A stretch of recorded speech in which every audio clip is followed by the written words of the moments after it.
وَهُوَ الَّذِي، اور وہ اللہ کی ذات ہے، مرج البحرین، جس نے ملا دیا ہے کس چیز کو؟ البحرین، بحر کہتے ہیں عربی میں پانی کے بہت بڑے ذخیرے کو، اور یہ جو بحر ہے یہ اصل میں بر کے مقابلے میں استعمال ہوتا ہے. بر صغیر کہتے ہیں نا، یعنی خشکی کا چھوٹا ٹکڑا، اور اس کے مقابلے میں افریقہ کو کہتے تھے بر کبیر، خشکی کا بہت بڑا ٹکڑا. تو بر کہتے ہیں خشکی کے ٹکڑے کو، بحر کہتے تھے پانی کو، پانی کا ٹکڑا. تو پانی تو بہت زیادہ ہے. تو اللہ تعالیٰ نے یہ بتایا یہاں پہ بحر کا جو لفظ ہے اصل میں اس کا ترجمہ سمندر سے بھی نہیں ہو سکتا، کیونکہ پانی کا بہت بڑا ذخیرہ، خواہ وہ ساکن ہو خواہ وہ بہتا ہو، اس سب پہ بحر کا اطلاق ہوتا ہے. تو اس لیے سمجھنے کے لیے بس یہ بات ہے کہ اس کا ترجمہ کر لیتے ہیں وَهُوَ الَّذِي مَرَجَ الْبَحْرَيْنِ. اور اللہ کی ذات کے دلائل وہ تو یہ ہے کہ اللہ کی ذات ہے جس نے ملا دیے، ملا کر چلائے ہیں، دو دریا دو سمندر. ھذا عذب، یہ جو پانی ہے میٹھا ہے، فراتن پیاس اس سے بجھتی ہے، وھذا اور یہ ہے ملح نمکین، اجاج کڑوا. یہ دو دریا دو سمندر، پانی کے دو بہت بڑے بڑے ذخیرے اللہ نے ملا دیے ہیں کہ تم ان پر غور کرو کتنا میٹھا پانی ہے، اور اس کے ساتھ ساتھ کڑوا پانی بھی بہ رہا ہے. اس کنارے سے پی لو میٹھا ہے، اس کنارے پہ دوسرا دھارا ہے اس میں کڑوا ہے. یہ اللہ کی ذات ہے. وَجَعَلَ بَيْنَهُمَا بَرْزَخًا، اور اللہ نے ان کے درمیان پردہ لگا دیا ہے، میل تک پانی کے یہ چشمے بہتے چلے جاتے ہیں. ایک سائڈ پینے کے قابل ہے، دوسری سائڈ نہ پینے کے قابل ہے. جہاں کہیں بھی دو دریا آپس میں ملتے ہیں، ایسا دریا جو میدانی علاقوں سے آتا ہو اس کا پانی بالعموم گدلا ہوتا ہے، کیونکہ میدانی علاقوں میں مٹی ہوتی ہے نا، تو وہ مٹی اس میں مل جاتی ہے. اور بالعموم جو دریا پہاڑوں سے آتے ہیں ان کا پانی صاف ہوتا ہے. تو یہ جہاں پر آ کر سنگم ان کا ہوتا ہے، دونوں پانی ملتے ہیں، کئی میل کئی گز تک آپ اگر دیکھیں، کئی فرلانگ تک، تو وہ پانی گدلا اور صاف دونوں آپس میں بہتے چلے جاتے ہیں. اسی طرح میٹھا پانی بھی اور اسی طرح کڑوا پانی بھی. اللہ نے فرمایا ھذا عذب فرات، یہ میٹھا پانی ہے فرات، جس سے پیاس بجھتی. یہ فرات جو ہے نا، دریائے فرات، اس کو اسی لیے فرات کہتے ہیں کہ اس سارے علاقے میں پیاس بجھانے کے سلسلے میں یہ کام آتا تھا. اور اسی کے متعلق رسول اللہ صلی اللہ علیہ وسلم فرمایا ہے کہ فرات سے پردے ہٹ جائیں گے، مٹی کے، زمین اس سے ہٹ جائے گی. اور آپ نے فرمایا قیامت کے قرب میں سونے کے ذخیرے اس سے نکلیں گے، سونے کی کانیں برآمد ہوں گی، کوئی زلزلہ آئے گا ایسا. اور آپ نے کہا دنیا بھر کی قومیں ٹوٹ پڑیں گی فرات پر کہ سونا لے لیں. اور اتنی شدید جنگیں ہوں گی کہ آپ نے کہا 999 آدمی مر جائیں گے 1000 میں سے، اور ایک بچے گا. اور ہر قوم اس لیے اپنے آپ کو جھونک دے گی کہ کسی طرح سونے کے یہ ذخائر اس کے پاس آ جائیں.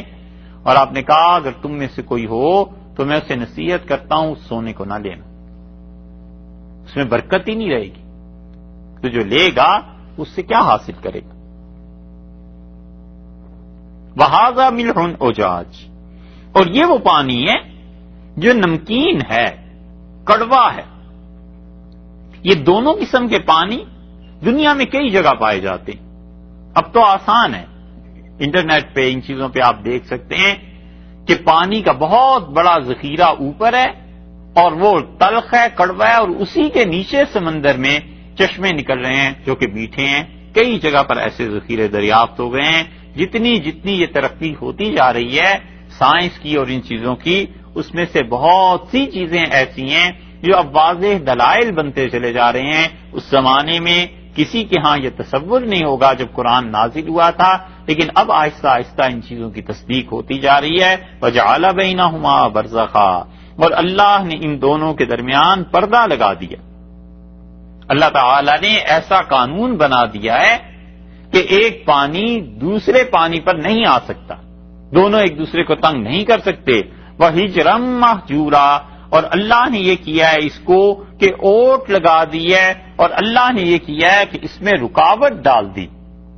اب تو فزکس جن لوگوں نے پڑھی ہے وہ تو اس کی تشریح کر لیتے ہیں کہ فزکس کی وجہ سے وہ کہتے ہیں فزیکل لاز ایسے ہیں کہ ایک پانی دوسرے پانی پہ اوور لیپ نہیں کر سکتا.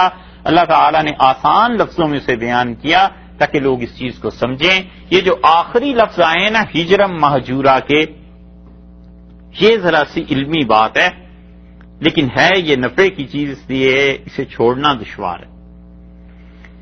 یہ ہجرم مہجورا کے الفاظ جو ہیں اس میں اس صورت میں آپ دیکھیے 3 مرتبہ آئے. آپ میں سے جو لکھ رہے ہیں نا ان الفاظ کو لکھو، پھر پتا چلے گا. ہم کیا عرض کرتے ہیں اگر بورڈ ہوتا تو ہم لکھتے تھے. ہجرم مہجورا، یہ جو ہجر ہے، ٹھیک ہے، یہ جو ہجر ہے یہ کس ہا کے ساتھ ہے؟ یہ کون سی ہا ہے؟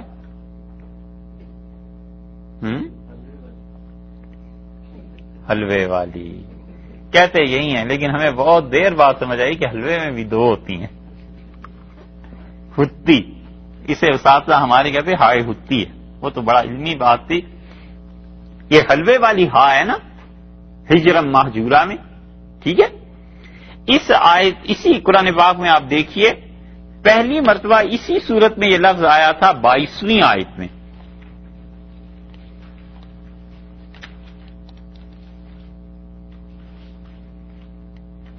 یوم یرون الملائکۃ لا بشری یومئذ للمجرمین، اور جس دن وہ دیکھیں گے گناہگار ہمارے فرشتوں کو اور فرشتے کہیں گے آج کا دن تمہارے لیے کوئی اچھا خوشخبری کا دن نہیں ہے.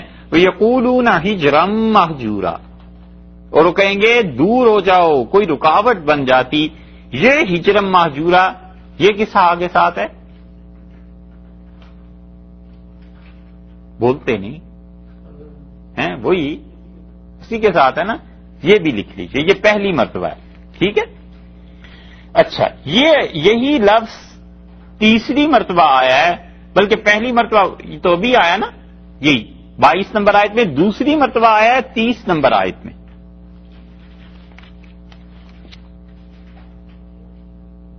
ملی جی؟ ہاں.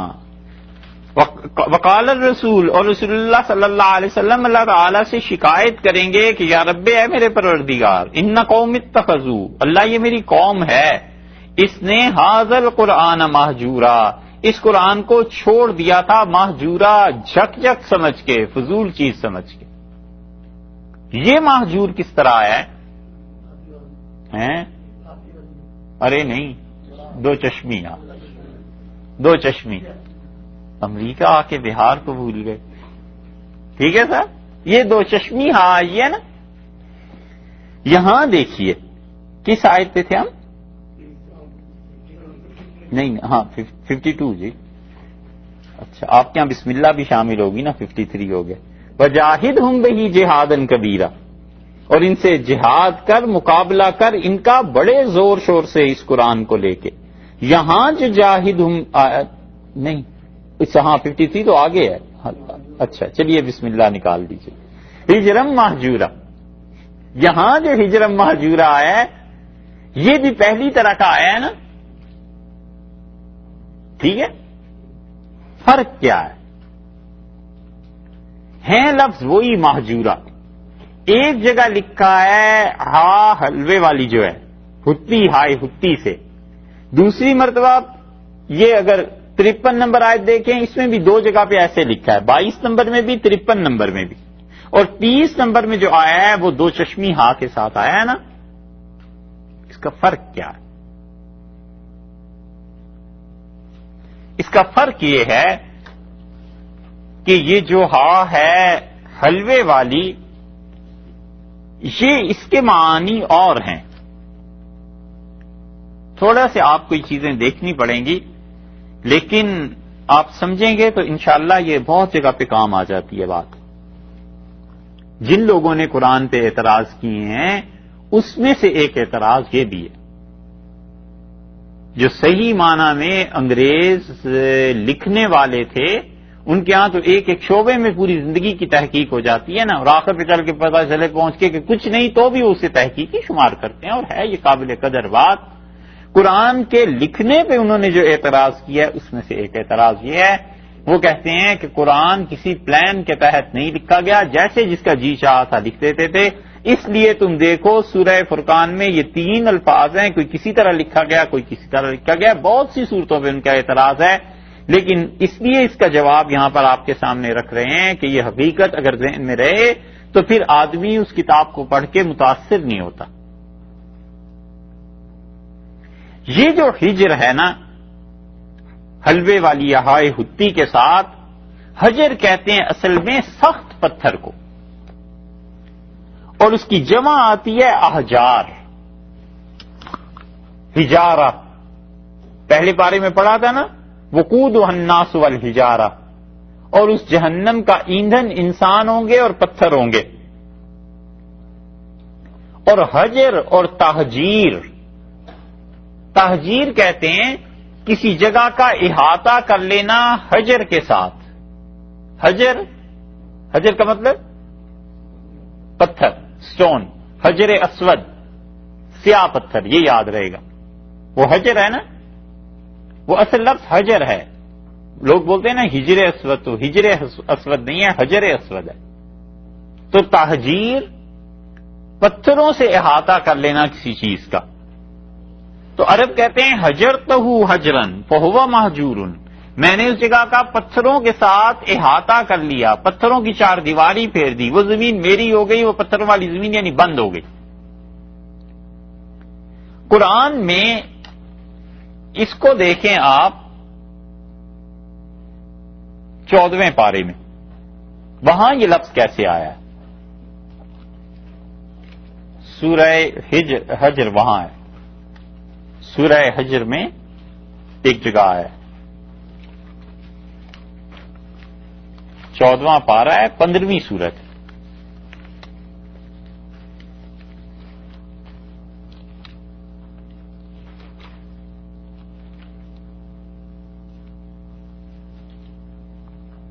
پندرہویں سورت 14واں پارہ اور آیت نمبر اس کی 80 دیکھیے۔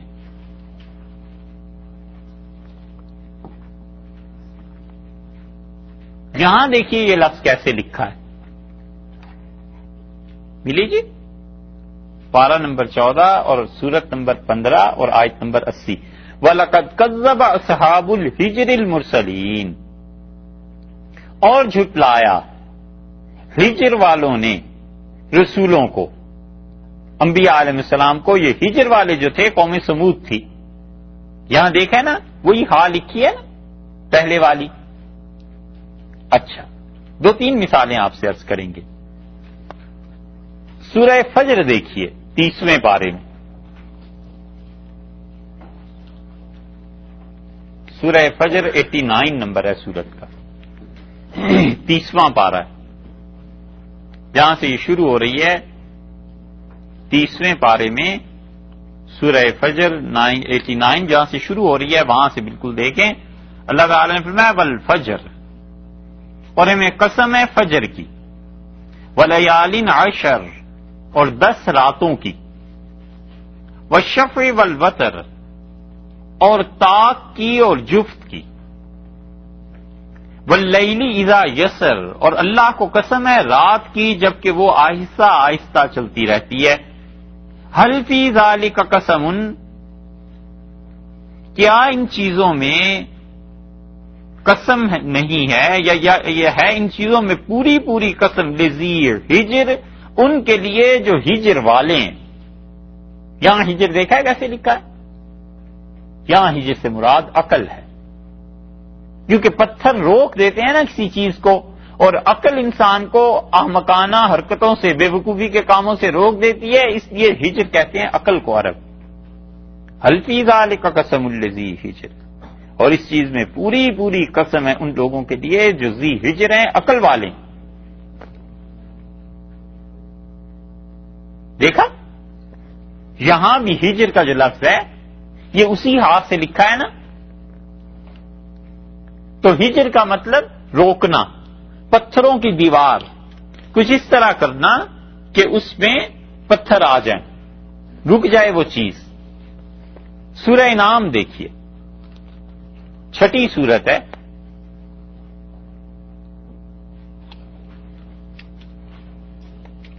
چھٹی سورت 7ویں پارے میں چھٹی سورت ہے.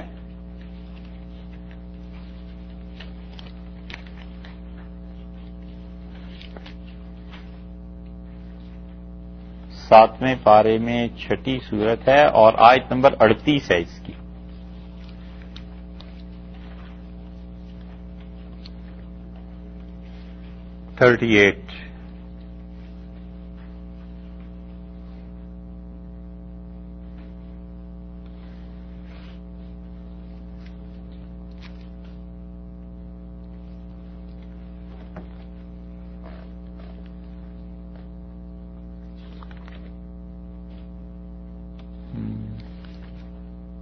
ملی آپ کو؟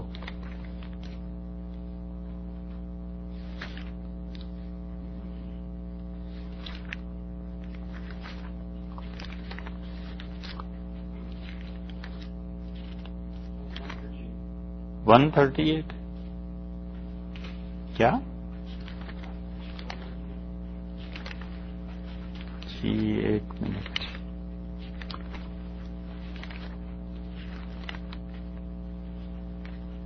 جی 138 وقالوا هذه انعام.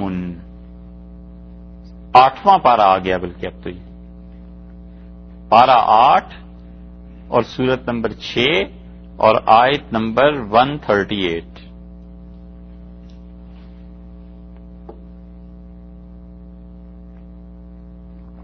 وقالوا، اور یہ مشرک کہتے ہیں، هذه انعام، یہ مویشی ہیں، وحرث، اور یہ کھیتیاں، حجر، یہ منع ہیں، انہیں روک دیا گیا ہے،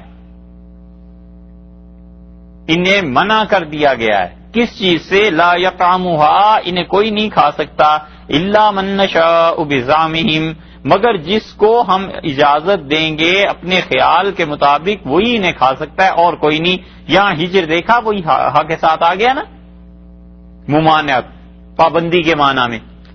ٹھیک ہے، یہ لفظ ہو گئے. اور تو ہجرم محجورہ کا مطلب ہوا ایسی مضبوط رکاوٹ جسے کوئی دور نہ کر سکے، ایسی مضبوط پتھروں کی دیوار جسے کوئی توڑ نہ سکے. اب آ جائیے اسی صورت پہ جہاں پہ سورہ فرقان میں 2 جگہ یہ لفظ استعمال ہوا ہے. پہلی جگہ ہوا ہے آیت نمبر 22 میں، وہاں استعمال ہوا تھا اسی ہا کے ساتھ. اب اس کا ترجمہ دیکھیے تو وہ کیا ترجمہ وہاں بنے گا. اللہ تعالیٰ نے فرمایا یوم یرون الملائکۃ، 19واں پارہ وہی سورہ فرقان اور اسی کی 22 نمبر آیت. جس دن یہ دیکھیں گے فرشتوں کو کافر دیکھیں گے، لا بشرا یوم اذل للمجرمین، گناہگاروں کے لیے کوئی آج کے دن کی خوشخبری نہیں ہے. وَيَقُولُونَ، اور وہ کہیں گے، حجرم محجورا، دور ہو جاؤ، منع کرو، روکو انہیں، الگ کر دو، پتھروں کی دیوار بناؤ ہمارے ان کے درمیان. یہ ہجر آ گیا نا، وہی جو عقل کے معنی میں آیا تھا، جو فصلوں اور کھیتیوں کے معنی میں آیا تھا. اور صاحب ہجر جنہوں نے جھٹلایا تھا انبیاء علیہ السلام کو، یہ حجر اسود جو تھا، یہ اسی معنی میں ساری چیزیں آ گئیں. یہاں پر 22 نمبر آیت میں اور اس کے بعد 53 نمبر آیت جہاں سے ہم آج چلے تھے وہاں پر بھی یہی لفظ آیا کہ وَجَعَلَ بَيْنَهُمَا بَرْزَخًا وَهُوَ الَّذِي مَرَجَ الْبَحْرَيْنِ، اور اللہ کی ذات ہے جس نے 2 دریاؤں کو بہایا. هَذَا عَذْبٌ فُرَاتٌ، یہ ایک دریا ہے میٹھا پیاس بجھاتا ہے، وَهَذَا مِلْحٌ أُجَاجٌ، اور یہ دوسرا ہے ملحن، کڑوا ہے، کھاری ہے. ملحن نمک ملا ہوا ہے اس پانی میں، اجاج کڑوا ہے. وَجَعَلَ بَيْنَهُمَا بَرْزَخًا، اور اللہ نے ان دونوں کے درمیان پردہ لگایا. وَحِجْرًا مَحْجُورًا، اور اللہ نے ان کے درمیان دیوار بنا دی مضبوط پکی، گویا پتھر کی دیوار ہے. یہ ہو گیا. اب آ جائیے دوسرے ہجر پہ جو 2 چشمی ہا سے لکھا گیا ہے، وہ کیا چیز؟ وہ جو دو چشمی ہاتھ سے ہے یہ بھی قرآن نے کئی جگہ استعمال کیا ہے. اس حجر کے معنی ایک انسان سے دوسرے کا جدا ہو جانا، اور وہ اصل میں حجار کا لفظ جو ہے وہ اونٹ کا پاؤں باندھنے کی رسی جو تھی نا اسے حجار کہتے تھے، کیونکہ وہ رسی کے ذریعے اسے دوسرے اونٹوں سے الگ کر دیا نا اس رسی نے، اسے کہتے تھے حجار. اب دیکھا وہ حجار جو ہے وہ دو چشمی ہاتھ سے ہے، اور وہ جو حجر پہلے پڑھا ہم نے وہ حلوے والی ہاتھ سے ہے. یہ ہاں الگ ہے وہ الگ ہے، اسی لیے معنی میں بھی فرق پڑ جائے گا.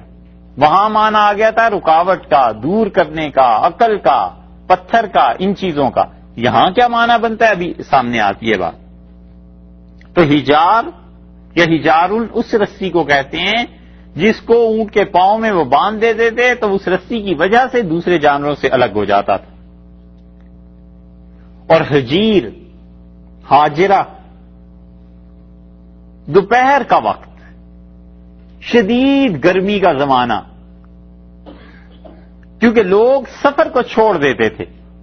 تو کہاں اس حجر کے معنی چھوڑنے کے بنیادی طور پہ، الگ کرنے کے، اور کہاں وہ پتھر کی دیوار اور پتھروں کے.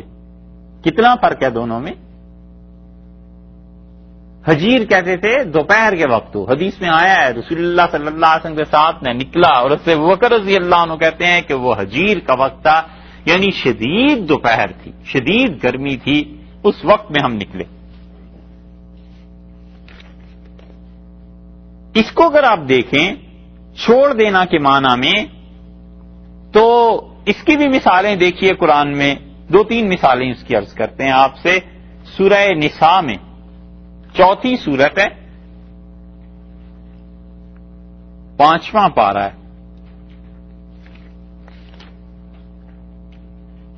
5واں پارہ 4 سورت، اور اس کی آیت نمبر 34 دیکھیے.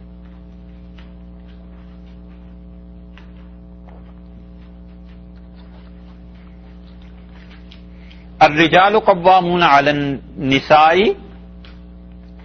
5واں پارہ ہے، 4 سورت ہے، اور اس میں آیت نمبر 34.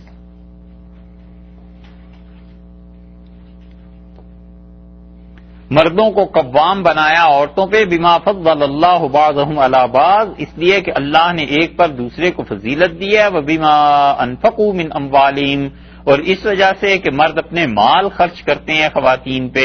فالصالحات، اور جو عورتیں نیک ہیں، قانتات، اللہ کی فرما بردار ہیں، حافظات للغیب، حفاظت کرتیاں ہیں غیب میں بن دیکھے، بما حفظ اللہ، جو اللہ نے ان کے لیے حفاظت ضروری قرار دی ہے، اپنی عزت کو بچاتی ہیں. واللاتی تخافون، بس یہ عورتیں اچھی ہیں. اور اگر تمہیں ڈر ہو نشوزہن، کہ وہ سر اٹھائیں گی، جھگڑیں گی، لڑائی فساد مچے گا، فعظوہن، تو تم ان کو نصیحت کرو. واہجروہن، اور واہجروہن، یہ لفظ آ گیا نا، انہیں چھوڑ دو دوسرے مرحلے پہ. اگر وہ نہیں سمجھتی تو واہجروہن، انہیں چھوڑ دینا، فی المضاجع، ان کے بستر الگ کر دو، ان سے الگ سویا کرو تم. یہ حجر آ گیا چھوڑنے کے معنی میں، اور وہ حجر آ گیا تھا پتھر کے معنی میں. فرق نکل آیا.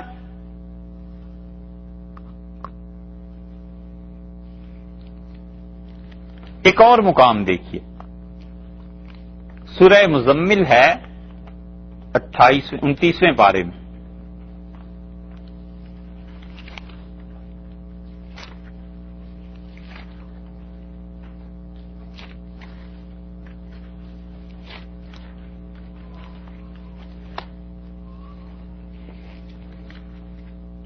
تہتر نمبر سورت ہے، 29واں پارہ اور 73 نمبر سورت ہے سورہ مزمل.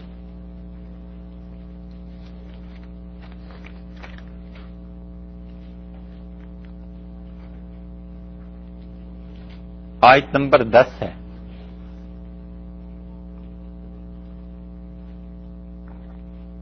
ملی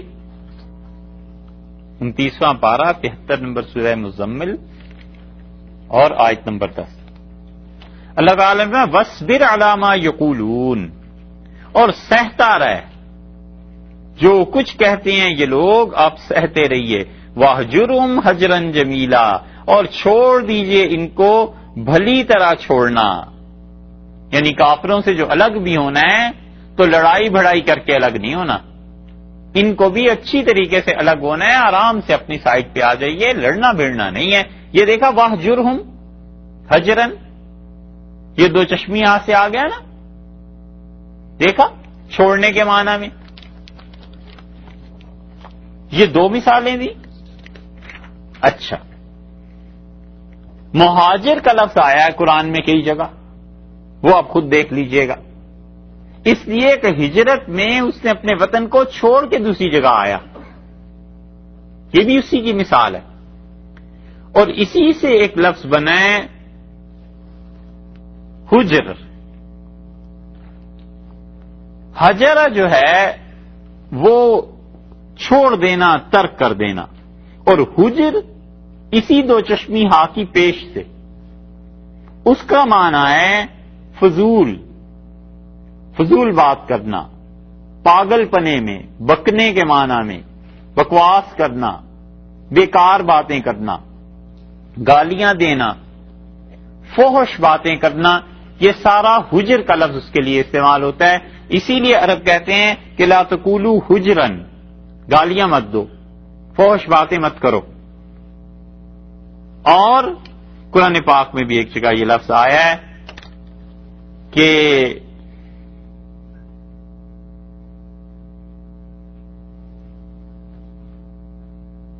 ابھی گزرا تھا، یہ سورہ اسی 17ویں پارے میں گزرا تھا، 18ویں پارے میں، ہاں 18ویں پارے میں نہیں، وہ اور 18ویں پارے میں 23 نمبر سورت ہے مومنون، اس میں یہ لفظ آیا تھا۔ ہاں یہ مل گیا، اسی 18ویں پارے میں 23 نمبر سورت میں 17ویں آیت۔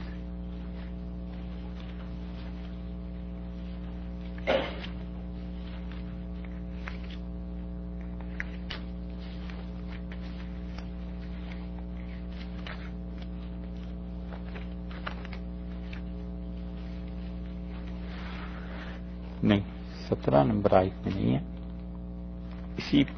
اسی صورت میں تھا، آخر پہ تھا اس صورت۔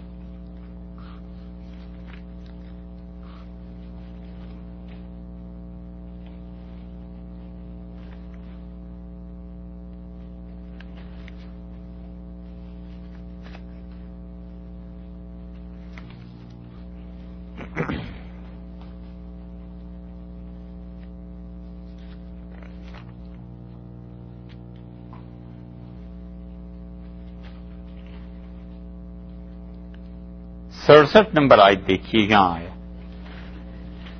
18واں پارہ 23ویں سورہ مومنون، اور اس کی آیت نمبر 64 دیکھ لیجئے، 64۔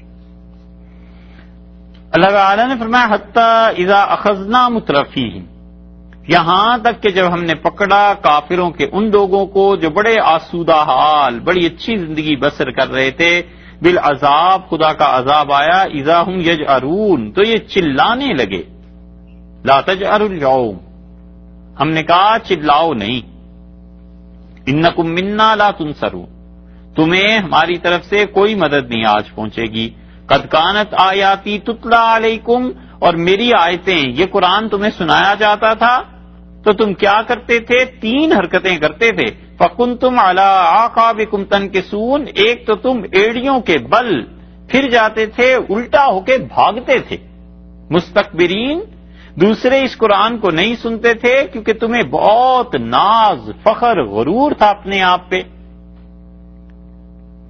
سامرن، تم سمجھتے تھے یہ کہانی سنا رہا ہے، تہجرون، اور تم اس کو فضول چیز سمجھ کے چلے گئے۔ یہ تہجرون جو ہے نا، یہاں پر اگر آپ اس حلوے والی کو لائیں تو پھر تو ترجمہ ہی نہیں بنتا، یہ تہجرون یہاں پر دو چشمی ہاں سے آیا ہے تو پھر ہی ترجمہ ٹھیک بنانا کہ سامرن تہجرون، تم اس چیز کو چھوڑ کر چلے گئے تھے، تم اس چیز کو فضول. اور اگر اسی لفظ کو حجر کی بجائے حجر سے لیں، یعنی ہاں تو دو چشمی رہے لیکن حجر تو تھا نا چھوڑ دینا، وہجروہن، عورتوں کو چھوڑ دو، بستر ان کے الگ کر دو. اور اگر اسی کو ہا کی پیش سے لیں حجر، تو اس حجر کا مطلب بنے گا فوش کلامی، بک بک، جک جک. تو تم اس قرآن کو چھوڑ چکے تھے فضول چیز سمجھ کے. ٹھیک ہے صاحب. اب آ جائیے سورہ فرقان پہ، اور سورہ فرقان میں اس جگہ پر جہاں پہ یہ لفظ اب آیا ہے کہ نا یہ دو مقامات تو ہو گئے تھے نا، تیسرا رہ گیا 30 نمبر آیت کا. دو مقامات تو ہو گئے نا پہلے. وقال الرسول، اور رسول اللہ صلی اللہ علیہ وسلم اللہ تعالیٰ سے عرض کریں گے یا رب ان قوم اتخذوا، اے اللہ اے میرے رب یہ میری قوم ہے، ھذا القرآن مہجورا، انہوں نے اس قرآن کو چھوڑ دیا تھا مہجورا، بک بک سمجھ کے، الیاذ باللہ، استغفر اللہ، جھک جھک سمجھ کے چھوڑ دیا تھا، فضول چیز سمجھ کے چھوڑ دیا تھا. اب آخری بات جہاں تک پہنچنا تھا، یہ بحث سمجھ میں آ گئی، خیال میں آ گئی، ہماری تو سمجھ میں آ گئی. ہاں کیا پڑھنا ہے اور کیا پڑھانا ہے، بیٹھ کے یہی باتیں کرنی ہے یار. تو یہ جو حجر ہے نا یہاں پر، اب اس حجر میں اور اس حجر میں فرق دیکھیے. اب دیکھیے کوئی آدمی نام لکھتا ہے، اور نام لکھتا ہے وہ کیا، مثلا سعد نام لکھتا ہے، اور سا عین دال لکھ دے تو اسے کون سعد پڑھے گا؟ پڑھنے میں تو سعد ہی ہے لیکن اسے کہیں گے سین سے لکھو، سا سے نہیں لکھتے. یہی چیز ہے نا. ایک آدمی دہلی لکھتا ہے تو دہلی ہا کے ساتھ آئی نا، اور اگر وہ دو چشمی ہا سے لکھے گا تو پھر تو دھیلی بن جائے گا. فرق پڑا نا. اسی طرح کوئی اور لفظ دیکھیں، آپ بتائیے، سارے ہم ہی بتائیں.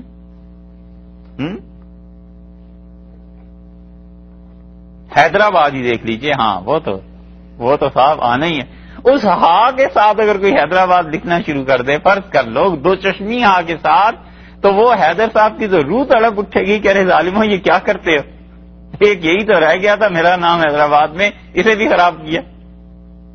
فرق پڑتا ہے نا، کتنا فرق پڑتا ہے. زبان بدل جاتی. طوطے کو تے کے ساتھ لکھنا شروع کر دے، جیسے اب دنیا میں طہران جو ہے ایران کا دارالحکومت، اسے سب تا کے ساتھ ہی لکھتے ہیں، تے کے ساتھ، حالانکہ وہ توئے کے ساتھ ہے اصل میں. اس طرح فرق پڑا کرتا ہے. جب یہ بات خیال شریف میں آ گئی تو اب آپ دیکھ لیجئے حضرت عثمان رضی اللہ عنہ جو قرآن کو لکھوایا تھا نا، ان لوگوں نے سوچ سمجھ کے لکھا تھا کہ کس جگہ کو ہائے حوض کے ساتھ لکھنا ہے دو چشمی ہا کے ساتھ، اور کس مقام کو ہائے حلوہ کے ساتھ لکھنا ہے حجر کے ساتھ لکھنا ہے. یہ ہے رسم الخط قرآن کا، جو اب تک نہیں بدلا تھا 13ویں صدی تک.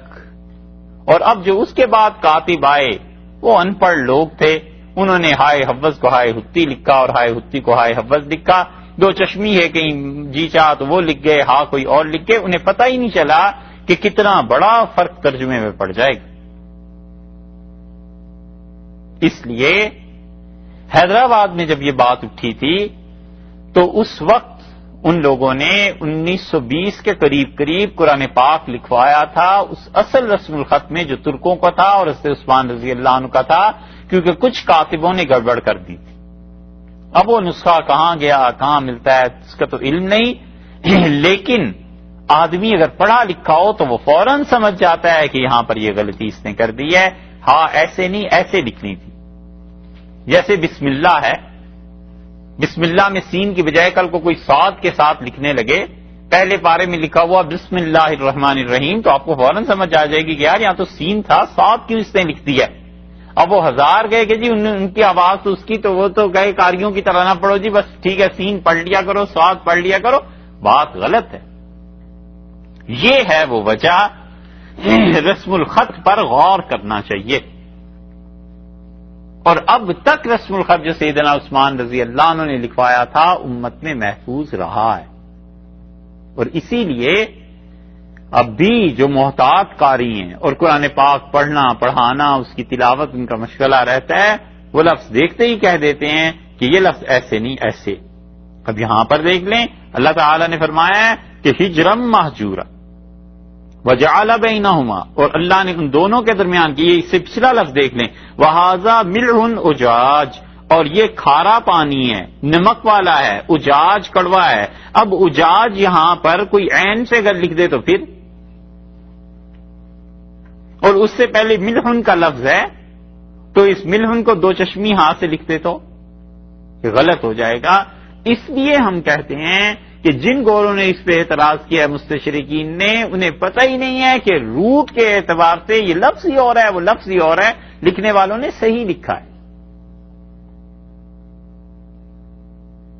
ایسے ہے بات.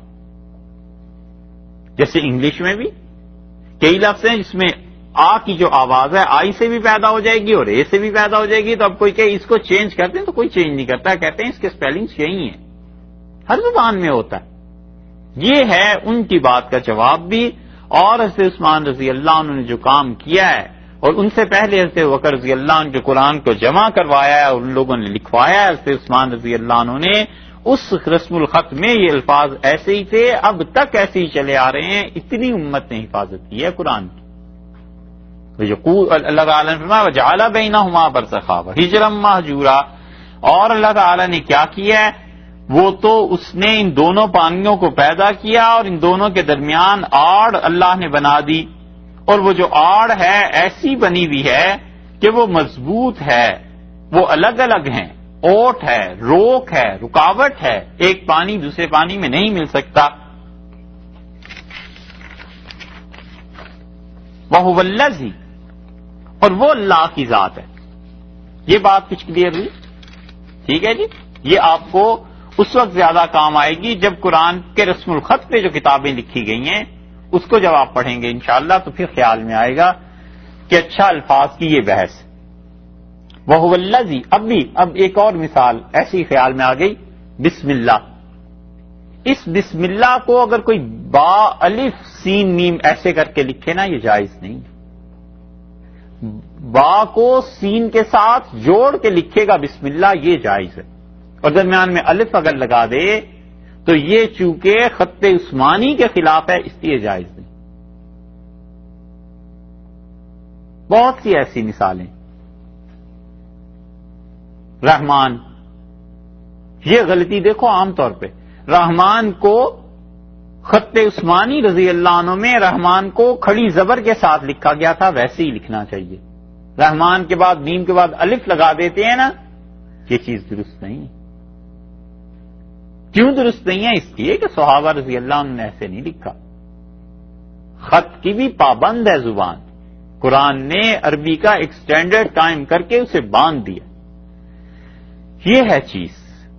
وَهُوَ الَّذِي، اور وہ اللہ کی ذات ہے، خلق من الماء، جس نے پانی سے پیدا کیا، بشرا، انسان کو. اور اس بحث سے پھر وہی بات سامنے آتی ہے کہ قرآن کے کس کس پہلو پہ کون کون کتنا کام کرے گا. اس کے ایک ایک پہلو پہ پوری زندگی چاہیے کہ انسان اس پہ بیٹھ کے کام کرے. اتنے لوگ، اسی لیے رسول اللہ صلی اللہ علیہ وسلم اس قرآن کی عجیب و غریب باتیں یہ قیامت تک ختم نہیں ہوں گی. وَهُوَ الَّذِي، اور وہ اللہ کی ذات ہے، خلق من الماء بشرا، جس نے پانی سے انسان کو بنایا. یا تو پانی سے مراد یہ کہ انسان جس چیز سے پیدا ہوا ہے، جس چیز سے اس کی پرورش کا آغاز ہوا ہے وہ، اور یا پانی سے مراد اللہ تعالیٰ کی یہ ہے کہ جو پانی دنیا میں عام ہے، اصل میں نباتات غذا ساری اسی چیز سے بنتی ہیں، اس لیے اللہ نے اس کی طرف نسبت کر دی. فَجَعَلَهُ نَسَبًا، اور اللہ نے انسان کے لیے نسب مقرر کر دیا. یہ اللہ کے احسانات میں سے ہے، تو اس نے انسانوں کا نسب رکھا. جد، کون کس کا باپ ہے، کون کس کا بیٹا ہے، کون کس کا پوتا ہے، کون کس کی بیٹی ہے، یہ ساری نسب کی چیزیں ہیں.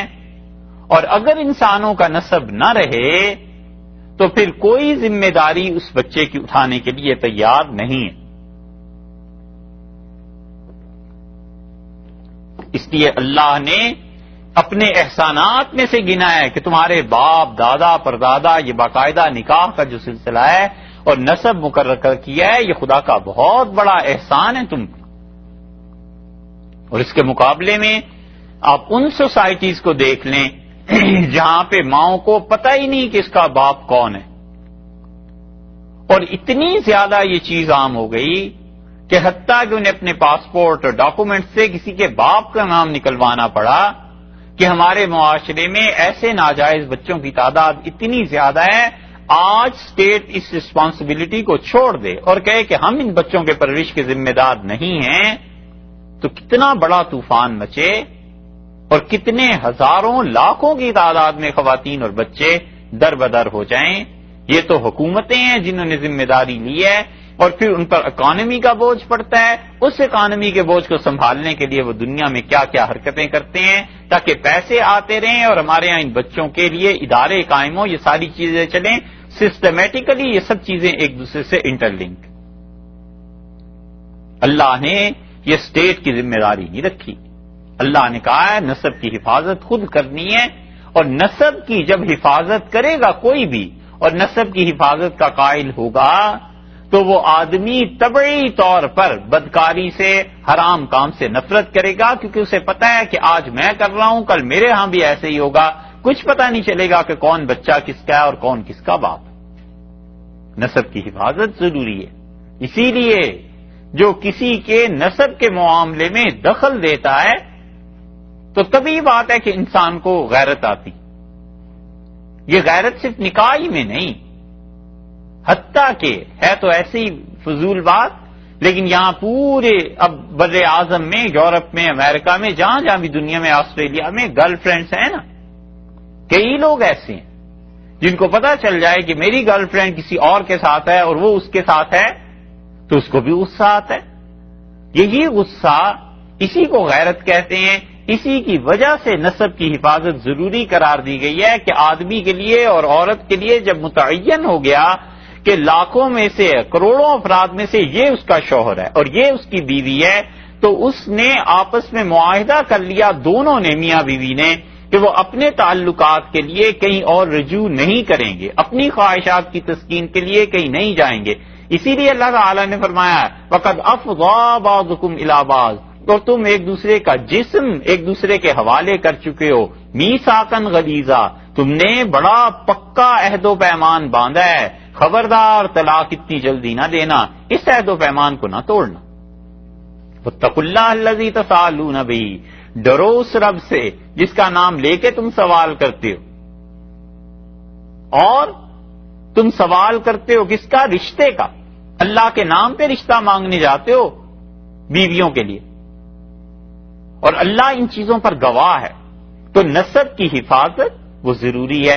نسب کی جب حفاظت ضروری ہے تو جو آدمی اس میں دخل دے گا اس کو کیا کرنا چاہیے تھا؟ اگر اللہ ایسے ہی چھوڑ دیتا تو سوسائٹی میں قتل عام ہو جاتا. اب بھی بہت سی جگہوں پہ غیرت کے نام پہ قتل ہوتے ہیں جو اصلاً ٹھیک نہیں ہے، نہیں کرنے چاہیے. اللہ تعالی نے اسی لیے اس کی سزا مقرر کر دی. اللہ نے کہا اگر ہم اجازت دے دیں لوگوں کو، لوگ تو ایک دوسرے کو مار دیں گے، شبے کی بنیاد پر مار دیں گے، جھوٹ کی وجہ سے مار دیں گے، حقیقت میں کسی عورت مرد کا کہیں تعلق ہو گیا لوگ انہیں مار دیں گے. اللہ تعالیٰ نے فرمایا یہ اسٹیٹ کی ذمہ داری ہے کہ لوگوں کے نسب کی حفاظت کرے، اور جو کسی کے نسب میں دخل دینا چاہتا ہے اسے ایسی سزا ملنی چاہیے کہ لوگوں کے لیے عبرت کا نشانہ بن جائے. یہ وہی بات ہے جو سورہ نور کے آغاز میں آئی تھی کہ انہیں اسے 100 درے لگاؤ، اور وہاں پہ آ گیا تھا وہ احادیث میں کہ اسے پتھر مارو، اور اللہ نے فرمایا کہ ان کو عذاب دیتے ہوئے، ان پر یہ سزا نافذ کرتے ہوئے مرد اور عورت پہ تمہیں رافت فی دین اللہ، خدا کے اس دین کو نافذ کرتے ہوئے تمہارے دل میں ذرا ترس نہیں آنا چاہیے. وَلْيَشْهَدْ عَذَابَهُمَا طَائِفَةٌ مِّنَ الْمُؤْمِنِينَ، اور ایمان والوں کا ایک پورا گروہ ہونا چاہیے جو اس سزا کو دیکھے ان کو دی گئی ہے جنہوں نے کسی اور کے نسب میں شرکت کرنا چاہیے. یہ ہے حکمت. بڑا ظلم کرتے ہیں وہ اسلامی ممالک جو ان قوانین کو نافذ کرتے ہیں اور سمجھاتے نہیں ہیں لوگوں کو، بتاتے ہی نہیں کہ اسلام نے اس میں کیا حکمت رکھی ہے، کیوں ہم نافذ کر رہے ہیں اس کو، اس کا مقصد کیا ہے. ایجوکیٹ کریں پبلک کو، لوگوں کو بتائیں، پھر جا کر لوگوں کی سمجھ میں آتی ہے کہ ہاں یہ بات واقعی ضروری ہے. وہ کہتے ہیں ہونا چاہیے. سسٹمز ہیں پورے، اور وہ کیا کرتے ہیں، کسی کو ایجوکیٹ نہیں کرتے اور کہتے ہیں جی یہ سزائیں کل سے شروع ہیں. لوگ کہتے ہیں بھئی یہ عجیب اسلام آ گیا، یہ عجیب مصیبت کی چیز آ گئی علیہ باللہ. لوگوں کا بھی قصور کہ وہ خود نہیں پڑھتے، اور حکومت کا بھی قصور کہ وہ بتاتی نہیں. اور مہذب حکومتیں دنیا میں اب تک سلسلہ ہے کہ جب بھی اپنے ملک میں کوئی قانون نافذ کرتی ہیں تو اپنے ریڈیو، ٹی وی، اشتہارات، اخبارات 1000 بار بتاتی ہیں کہ بھئی اس علاقے میں یہ قانون نافذ ہم کرنے لگے ہیں اور اس میں یہ فوائد ہیں، یہ چیزیں اس وجہ سے کر رہے ہیں. یہی ہوتا ہے مہذب معاشروں. تو اللہ نے فرمایا فجعلہ نسبا، اللہ نے لوگوں کا نسب رکھا ہے، یہ خدا نے احسان کیا ہے. وسحرا، اور اس کے ساتھ ساتھ اللہ نے لوگوں کا سسرال بھی بنایا ہے، یہ بھی خدا نے احسان کیا ہے. اگر سسرال نہ ہوتا، یہ شادی اور یہ تعلقات نہ ہوتے تو بڑی مصیبت ہو جاتی، بڑی مشکل پیش آ جاتی. تو نسب میں بھی اللہ نے رشتے حرام کر دیے اور سسرال میں بھی رشتے حرام کر دیے. ہمارے نزدیک، حنفی فقہا کے نزدیک 5 رشتے حرام ہیں، 5 طرح کے سسرال میں رشتے حرام ہیں. فتاوی عالمگیری کی عبارت یہ ہے کہ وہ کہتے ہیں سسرالی رشتے داروں میں 4 رشتے جو حرام ہیں جائز والے. جو بھی بیوی ہے اس کی جتنی بھی مائیں، نانیاں، دادیاں، وہ سب حرام. بیوی کی نانی، دادی، ماں، چاہے سوتیلی ماں ہی ہو اس کی، سگی والدہ نہ ہو. پہلا رشتہ یہ حرام ہے سسرال میں. اور دوسرا رشتہ بیٹیوں کا حرام ہے. فرض کر لیں جو بیوی ہے اس کے پہلے کہیں شادی ہو گئی تھی، اس سے کوئی بیٹی آئی ہے ساتھ، وہ بھی حرام ہے. اسی طرح اس بیٹیوں کی کوئی اولاد آگے کو ہو جائے وہ بھی حرام ہے وہ سسرال کے تعلق سے ہی، رشتہ داری سے. اور اسی طرح جب تک بیوی زندہ ہے اس وقت تک اس کی بہن بھی حرام ہے. یہ دوسرا رشتہ ہے جو حرمت کا ہے. اسی طرح تیسرا رشتہ جو سسرال کے اعتبار سے دوسری طرف ہے، جیسے اپنی بہو ہے، یہ رشتہ حرام ہے. تو بیٹے، پوتے، ان کی بیویاں، یہاں پہ آدمی آ کے سمدھی بن گیا نا، سیکنڈ سائیڈ آ گئی، تو یہ بھی حرام ہے. بیٹے کی بیوی بھی، پوتے کی بیوی، نواسے کی بیوی، خواہ ان کا تعلق قائم ہوا ہے یا نہیں ہوا، یہ سب رشتے حرام ہیں. حتیٰ کہ اگر نکاح ہو جائے بیٹے کا، پوتے کا، نواسے کا، اور طلاق ہو جائے اس لڑکی کی رخصتی سے پہلے، تو بھی یہ حرام ہو گیا رشتہ. البتہ منہ بولے بیٹے اس میں نہیں. اور وہ جو طوفان منہ بولے بیٹوں پہ اٹھا تھا اور رسول اللہ صلی اللہ علیہ وسلم کی شخصیت پر بہت بڑا مرحلہ پیش آ گیا تھا، وہ آگے آ رہا ہے 22ویں پارے میں. وہاں اللہ نے اس رسم کو توڑا ہے، اور اللہ نے اس رسم کو جو توڑوایا ہے تو وہ بھی رسول اللہ صلی اللہ علیہ وسلم کے ہاتھ سے. اور اتنی بڑی چیز ہو گئی کہ جیسے عائشہ رضی اللہ عنہا کہتی تھی اگر تمہارے نبی صلی اللہ علیہ وسلم قرآن سے کوئی آیت چھپا جاتے تو اس آیت کو چھپا لیتے جس میں اللہ نے یہ ذکر کیا. بہت بڑا طوفان تھا وہ. تو انشاءاللہ وہاں پہنچیں گے تو بات ہوگی. تیسرا رشتہ یہ حرام. چوتھا رشتہ جو حرام ہے وہ باپ دادا کے اوپر، یعنی سگے باپ اپنے دادا، ان لوگوں کی جو آگے رشتے ہیں، یعنی دادی ہے، پردادی ہے، وہ اب باپ کے سسرال لگے نا، دادا کے سسرال لگے، یہ رشتہ بھی حرام. تو جو چوتھا رشتہ ہے یہ. اور 5واں رشتہ ہمارے نزدیک اور حنبلی فقہا کے نزدیک جو حرام ہے وہ کہتے ہیں کہ کوئی بھی مرد اگر کسی بھی عورت کے ساتھ اس کا تعلق ایسا قائم ہوگا، علیہ باللہ وہ زنا اور بدکاری کا تعلق ہے تو وہ بھی حرام ہے، اس کی بیٹی سے نکاح حرام ہے، جائز نہیں۔ یعنی کسی آدمی کا کسی عورت سے ایسا تعلق قائم ہوا اور اب وہ چاہتا ہے کہ اس کی بیٹی سے شادی کرے تو یہ ہمارے نزدیک حرام ہے۔ اور صاحب ہدایہ رحمت اللہ علیہ کہتے ہیں، اور اس کی وجہ یہ ہے کہ وہ کہتے ہیں فرض کر لو کہ اس بدکاری سے اولاد پیدا ہو گئی تو پھر وہ اس کی بیٹیوں ہی کی طرح شمار کی جائے گی، یہ سارے رشتے حرام ہیں۔ شافعی فقہا نے اس کی اجازت دی ہے، لیکن حنفی اور حنبلی فقہا دونوں اس کے شدید مخالف وسیلے سے اس نکاح کو مانتے ہی نہیں۔ یہ 5 رشتے حرام ہیں، اور اس موضوع پہ بہت سی احادیث آئی ہیں۔ صاحب ہدایہ رحمت اللہ نے جو لمبی بحث لکھی ہے اس کو تو نہیں فی الحال چھیڑتے، لیکن حدیث میں یہ بات آتی ہے کہ رسول اللہ صلی اللہ علیہ وسلم نے فرمایا جس شخص نے کسی عورت سے فائدہ اٹھایا اس شخص کے لیے اس عورت کی ماں اور اس کی بیٹی سب حرام، دونوں رشتے حرام ہو گئے۔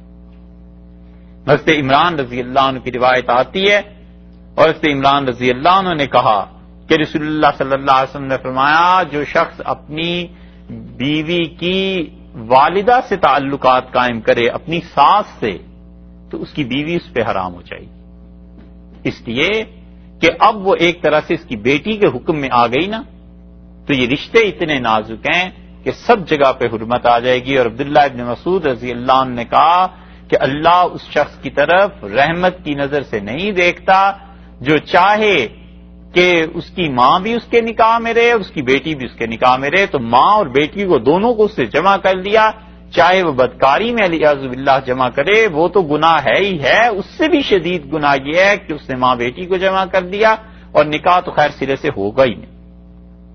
ابراہیم نخعی رحمت اللہ علیہ سے پوچھا گیا کہ جس شخص نے کسی عورت سے کچھ ایسا تعلق رکھا اور وہ اس کی ماں سے اب نکاح کرنا چاہتا ہے تو ابراہیم نخعی رحمت اللہ علیہ نے کوفہ میں منع کر دیا، انہوں نے کہا اس کا نکاح منعقد نہیں ہوگا۔ اور حنبلی فقہا جو ہیں ابن قدامہ رحمت اللہ علیہ نے اپنی کتابوں میں اس کی تصریح کی ہے، حنبلی فقہا بھی کہتے ہیں کہ یہ نکاح جائز نہیں ہے، مالکی اور شافعی فقہا کے ہاں جائز۔ یحییٰ ابن یعمر نے امام شافعی رحمت اللہ علیہ سے یہ مسئلہ پوچھا، اور شافعی رحمت اللہ علیہ بڑے بڑے لوگوں میں سے تھے، 500 صحابہ رضی اللہ عنہ کو دیکھا تھا، اور شافعی کی طبیعت میں مزاح بڑا غالب تھا، بہت مذاق کرتے تھے۔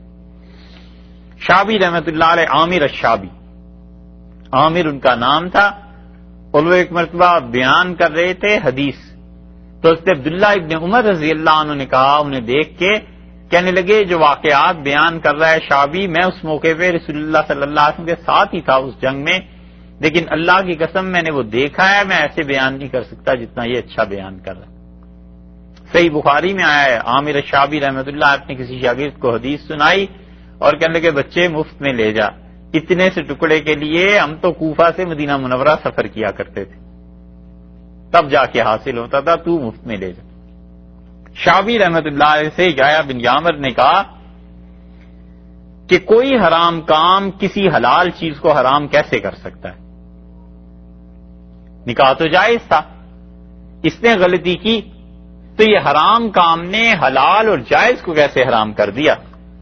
تو شافعی رحمت اللہ نے کہا کہ اچھا تم اگر ایک مٹکا پانی کا لو اور اس میں ایک چلو شراب ڈال دو تو اس حرام نے اس حلال کو کیسے حرام کر دیا؟ تو اس پہ یحییٰ بن یعمر رحمۃ اللہ علیہ چپ ہو گئے۔ تو شافعی رحمۃ اللہ علیہ نے انہیں اور حسن بصری رحمۃ اللہ علیہ دونوں کو اسے ہی دلیل دی، انہوں نے کہا ہم اس رشتے کو جائز قرار نہیں دیتے۔ اللہ نے فرمایا فجعلہ نسبا وصہرا، اور اللہ ہی کی ذات ہے جس نے پانی سے پیدا کیا انسان کو، اور اللہ نے یہ احسان کیا کہ اس کا نسب بھی مقرر کیا اور اس کی سحر یعنی اس کے سسرال بھی۔ سحر کا لفظی ترجمہ سسرال سے آتا ہے، اور وہ اس دن روایت سنائی تھی کہ ایک صحابی رضی اللہ عنہ نے حضرت علی رضی اللہ عنہ سے کہا کہ آپ رسول اللہ صلی اللہ علیہ وسلم کے سسرال میں سے ہیں، اور ہمارے لیے یہ بہتر نہیں ہے کہ ہم آپ کے لیے کوئی غلط لفظ کہیں، ہم اپنے آپ کو آپ پر ترجیح نہیں دیتے۔ ربیعہ بن حارث رضی اللہ عنہ کی روایت اس نے بیان کی تھی۔ تو سحر جو ہے وہ سسرال کے معنی میں، بیوی کا باپ، اس کی ماں، یہ سب لوگ اس میں آتے ہیں۔ اور رسول اللہ صلی اللہ علیہ وسلم سے مستقل روایات آئی ہیں اپنے سحر کے بارے میں، یعنی اپنے سسرال کی عزت اور احترام اور ان چیزوں کے بارے میں۔ اور رسول اللہ صلی اللہ علیہ وسلم کو اتنا خیال رہتا تھا اس رشتہ داری کا کہ حضرت صلی اللہ علیہ وسلم سے ان کی سالی ملنے کے لیے آئیں۔ حضرت عائشہ رضی اللہ عنہا کہتی ہیں رسول اللہ صلی اللہ علیہ وسلم سے ملنے کے لیے آئی تھیں حالہ، اور حالہ جو تھیں حضرت خدیجہ رضی اللہ عنہا کی بہن تھیں۔ تو لوگ اپنی بیویوں کے ساتھ اتنا اچھا سلوک نہیں رکھتے جتنا رسول اللہ صلی اللہ علیہ وسلم بیوی کے رشتہ داروں کے ساتھ اتنا اچھا سلوک رکھتے تھے۔ حدیث میں آتا ہے جب آواز سنی تو دروازے کی طرف لپکے، جلدی جلدی گئے اور جا کے دیکھا تو حالہ کھڑی تھیں۔ آپ نے فرمایا ہو میں سمجھا خدیجہ آ گئیں، حالانکہ خدیجہ رضی اللہ عنہ کا انتقال ہو گیا تھا، مگر بہنوں کی آواز ملتی تھی تو رسول اللہ صلی اللہ علیہ وسلم اوہو میں تو سمجھا خدیجہ آ گئیں، اور حضرت صلی اللہ علیہ وسلم نے اپنی چادر بچھائی اور اس پہ انہیں بٹھایا۔ یہ رسول اللہ صلی اللہ علیہ وسلم کا اپنے سسرال والوں سے تعلق تھا۔ بہت سی روایات اس معاملے میں آتی ہیں۔ اللہ نے یہاں پر احسان کے ساتھ ذکر فرمایا ہے کہ اللہ نے انسان کو سسرال دیا، وَكَانَ رَبُّكَ قَدِيرًا، اور اللہ نے کہا ہے کہ تمہارا پروردگار سب کچھ کر سکتا ہے، اس کو پوری قدرت حاصل ہے کہ اللہ جس نے نسب مقرر کی ہے اور سسرال اور رشتہ داریاں قائم کی ہیں، وہ چاہتا تو ان ساری رشتہ داریوں کو ختم کر دیتا، وہ چاہے تو سارا نظام درہم برہم ہو جائے، مارے اللہ کسی انسان کو، زندگی دے موت دے، یہ سب کچھ اس کے قبضے میں ہے، رشتوں کا توڑنا اور جوڑنا یہ بھی اس کے قبضے میں ہے، تم کیوں نہیں اللہ کا شکر ادا کرتے؟